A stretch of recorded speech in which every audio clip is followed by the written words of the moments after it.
Assalamualaikum warahmatullahi wabarakatuh. Perkenalkan, nama saya Delsa Sabila. Di sini saya akan menjelaskan pengertian dari thread.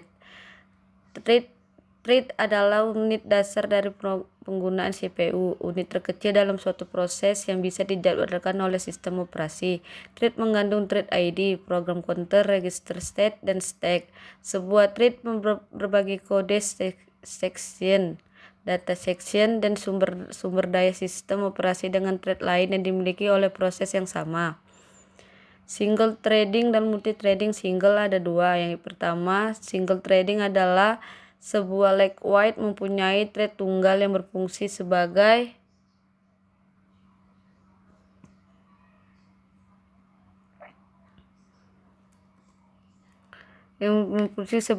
pengendali atau controller. Yang kedua, multi-threading adalah proses dengan thread yang banyak dan mengerjakan lebih dari satu tugas dalam satu waktu. Keuntungan multi-threading, yang pertama, responsive atau tanggap. Multi-threading mengizinkan program untuk berjalan terus walaupun pada bagian program tersebut diblok atau sedang dalam keadaan menjalankan operasi yang lama atau panjang. Yang kedua, pembagian sumber daya. Secara default, thread membagi memori dan sumber daya dari proses. Ketika thread berjalan pada data yang sama, thread tersebut bisa berbagi ceks memori. Yang ketiga, ekonomis. Mengalokasikan memori dan sumber daya untuk membuat proses adalah sangat mahal. Alternatifnya, karena thread membagi sumber daya dari proses, ini lebih ekonomis dan untuk membuat threads. Yang keempat, memperdayakan arsitektur multiprosesor. Keuntungan dari multi-threading dapat ditingkatkan dengan arsitektur multiprosesor, di mana setiap thread dapat jalan secara paralel pada prosesor yang berbeda. Kerugian multi-threading. Yang pertama, multiple thread bisa mengganggu satu sama lain saat berbagai hardware records, misalnya cache memori. Yang kedua, execution time atau waktu proses.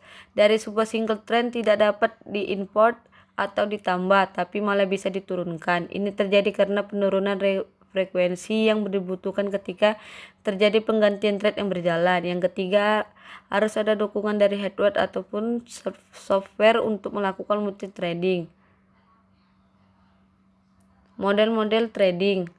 Pertama, kernel level threading. Thread ini dibuat oleh pengguna yang berkompetensi satu persatu dengan entitas atau entitas yang terjadwalkan yang berbeda di kernel.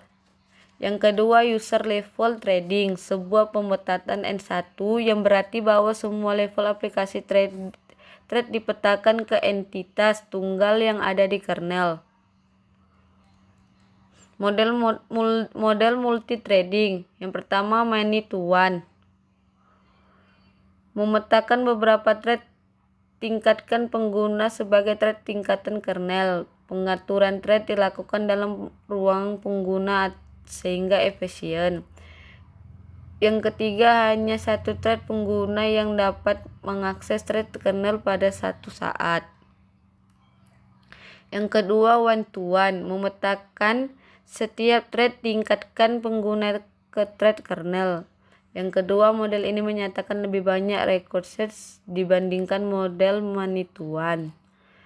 Yang ketiga, many to many. Mengelompokkan banyak thread pengguna untuk dipetakan ke thread kernel yang jumlahnya lebih sedikit atau sama dengan tingkatan pengguna. Mengizinkan sistem operasi untuk membuatkan sejumlah thread kernel.